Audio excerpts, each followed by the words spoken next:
You worked hard in school and did that yourself. And sometimes in life we fail. I said, I almost quit. See, why didn't you? I said, your grandmother told me just not to, told me I had been too far. I was right at the second half of my senior year and stuff just got bad. I said, Mom, I'm just going to come home and work. She was like, why would you quit now? You're literally 4 months out from finishing. Just finish it. And when you come home, those same problems will be here. Figure it out. She said, but I'd rather you figure it out with your degree than without it. Because now, she said, it's always going to be harder for you to go back if you stop now. So I finished out and figured out those problems afterwards. She wouldn't allow me to quit. And that's why I told my daughter, I said, you can come home, take some time to think. But then what if you want to go back? And now you got a job, you got responsibilities. You can still go back and finish, but it might be hard right now. Your only focus is school. You don't have to worry about anything else. So while you got that time, man, push all the way through. And thankfully, she went back second semester because I was a little nervous at first. I'm like, man, she go leave, but she's getting the gist of it. So I think that's great, and that's what we have to be here for our children. So last question, community. You just said you spoke at Hillcrest, and I've seen you speak at a lot of places, seen the posts and stuff. In our community we grew up in, I think we need more people like you, not just talk about what you do at your law firm, the real estate planning, the trust, all this stuff. It's just so much information. But just to see a figure like you, even years back when you created the basketball association that kind of brought us all together, playing and family. I remember the crowds at that. Do you feel like you've impacted the community that you grew up in? Or do you ever feel like you haven't been given enough opportunities to be an impact and a resource and a helpful person within a community that you literally grew up in? So I don't know if it's a case where, it's not something that I've ever given consideration to, in large part because I'm a big person on looking forward as opposed to backwards. And it's always been easier for me to do that. So I don't really get an opportunity, or I don't take an opportunity to give consideration to that. And it's in large part because I don't think that it's for me to kind of determine that, where that's somebody else's assessment of Mario. That's somebody else's assessment of, okay, what does this look like for here? My responsibility. So Muhammad Ali has a quote, or had a quote that said, helping others is the rent we pay for space on earth. And that's really a motto or a mantra of mine that I've come to embrace. I don't care if I've only touched 10 people in Park Forest or Chicago Heights or Richmond Park or Matson, or I've touched 10,000. There's a whole lot more that I have to touch. And that's really where my focus is, of always striving to figure out ways to get better at touching them, touching people in such a way where it helps make their lives better, because that's what it is that my hope is. So I've never given any consideration to kind of quantifying the impact that I've had anywhere, because it's not really a concern of mine. My only concern is, how can I impact more?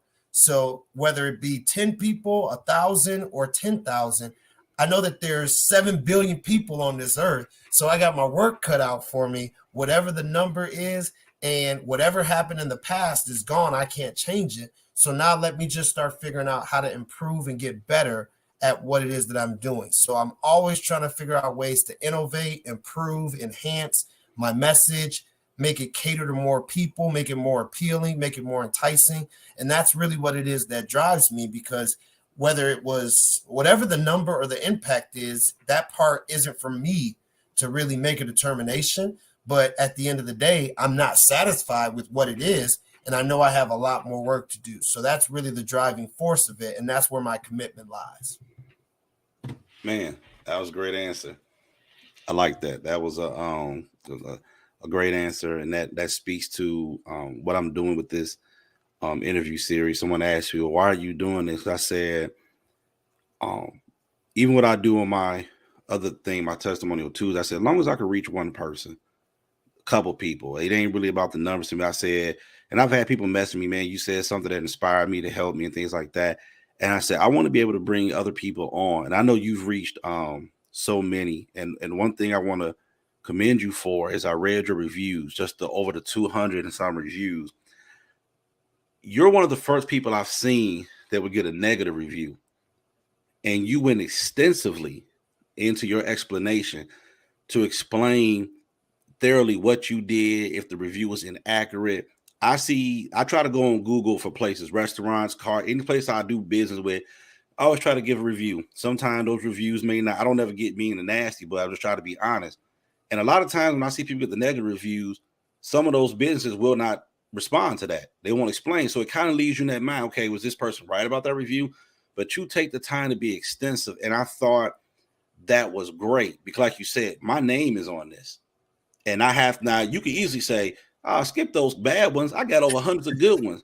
But for you to take that time shows your passion for your business and what you're willing to do to defend the your business, because your name is on it. And that really stood out to me as I was reading. I'm like, he even takes the time to not know simple, oh, I'm sorry, we couldn't help. It's like facts. This is what the conversation was. This is what, and I'm like, even seeing that means he's keeping track of every person he talks to, he interacts with, he emails. And it kind of goes back to what the young lady said about when you answer the phone. You won't always see people who are the owner of a business do that. They may have somebody to run interference, but that's a personal thing that you're taking. I think that is so commendable. And I just wanted to say that you won't see that everywhere. And I've seen a lot of people that when their businesses start to grow, you start inserting people to handle that stuff because I don't have time for it. But for you to say with all that you have going on that I still have time to answer these comments and to speak to even a negative review, that says a lot about you and your integrity about your business. So I just want to commend you for that and give you kudos because I thought that was very admirable for you to do that. And that just meant a lot to see that because you don't always get that. So I think that's dope. And that speaks to your character and your business and how you want your business to be portrayed. Even if someone is trying to portray it in a negative light, you're basically saying, let's get the facts out. Absolutely. If you're gonna get me negative, let's get the facts out. And that's powerful, man. That's dope. So I love sitting there reading. I'm like, man, well, most people won't do this. They won't. So yeah, man, I had never really seen that before for you to explain in detail, but it showed me how much attention you pay to each customer that you have. So you give at my job, we're very big on customer service. So that's just excellent customer service to everybody that you serve. And that's over hundreds of people. And we need more of that in the world. We need more entrepreneurs like you that are really going to care about people and take care of them. So like to me, I look at it as your business is never too big to where you'll overlook someone and just be like, whatever, it's okay. They didn't like it, whatever. I got other people I can service that I know are going to appreciate my services. So no one is insignificant to you, and that's very important. So thank you for being that person and doing that for all of your customers because that speaks volumes. Thank you. I appreciate that. Appreciate it a lot. And one thing that I will say to that is that even though I'm in business to earn a living and make money, before and at the beginning and the middle of all of it is I'm in business to help people. And that's a really big driving force of I'm so fortunate and thankful. I don't have a job. I don't have something where I hate dreading going in. I get to help people with something that sometimes is life changing, sometimes is life altering.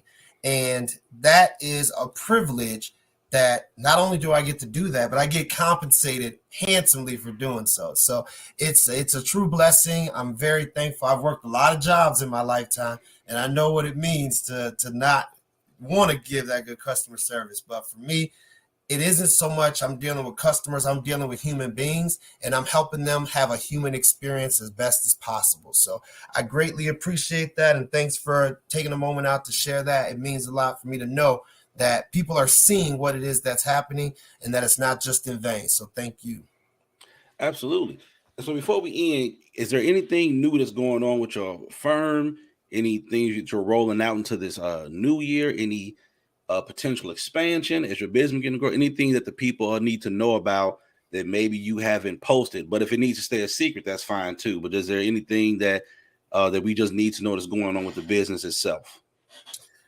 No, so I don't really have a whole lot of secrets. As again, it says not my specialty. Sharing is mine.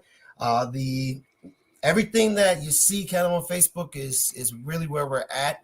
I've had a goal to do more outreach and more community work, but one of the challenges that we find is finding partners to do that with. So that's a constant thing that we're working towards, is finding quality partners who are going to get people to actually show up and sit down. But with the firm, the biggest thing is just being able to continue to service people as best as possible. One of the things I learned a long time ago is that sometimes it's better to be the biggest fish in a small pond than to be a small fish in a big pond. And I've always believed that. Is I don't want to be one of these attorneys you see late night with commercials and trying to get everybody to come on and got radio commercials. I'm not interested in that, because then I won't be able to answer the phone and talk to everybody. I'm interested in whatever clients I work with, giving them the best experience.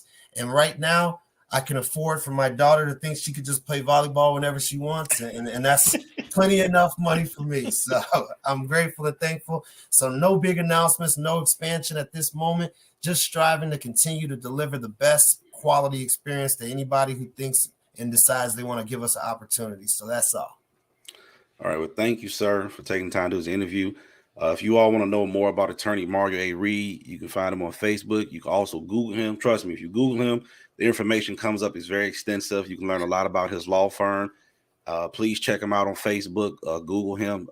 He's giving out a lot of even free information that can be very helpful to you about your home, about the trust, about the estate planning. Just don't go by those videos and be like, oh, he's just somebody talking. Trust me. I have tagged this video. I have told people about him and some of this information, especially those that you want to meet with him and partner up with him. He has done seminars where he has helped a lot of people. He has brought stuff to the forefront that I didn't even know you needed to get your affairs in order. So when you talk about getting your affairs in order, leaving stuff for your family, doing things the right way, just a presentation video he did on the trust was some information. I was like, what? I had no idea that's how you're supposed to do that to protect you from creditors and stuff if you pass away. It's amazing information. This man will have you and your family set up. And I endorse him and promote him for the I don't want you all to think that, oh well, Jermane, you know him for 41 years, why you doing this? No, he's legit. I don't try to promote people businesses that are not legit in what they're doing and not effective. So this is real, and that's why he's a part of this. So I hope that through this interview, what he does with his belt, you all have seen him in a different light. As you see, he doesn't have on the nice suits as usual. This is one of his comfortable days, which is great. So I'm glad to see him now. I know usually we're used to seeing the suits, the pins, the ties. The stuff is clean. So definitely he has reached that getting the nice stuff status. It's very nice. So this is the purpose of this Celebrating Excellence. We want to get people in a laid back environment so that we can get to know them. And I think Attorney Mario Reed is a very personable person that, even though, yes, he's about his business, he's about helping you, but he's somebody, like he said, he wants you to have a human experience. I thought that was great. It's not about customers, but it's two humans interacting. He wants you to have the best experience. So thank you again, sir. Appreciate you all for tuning in. Hope you learned something about Attorney Mario Reed. And like I said, please Google him, go to Facebook. And this is Jermane Jackson signing out from Celebrating Those That Exemplify Excellence.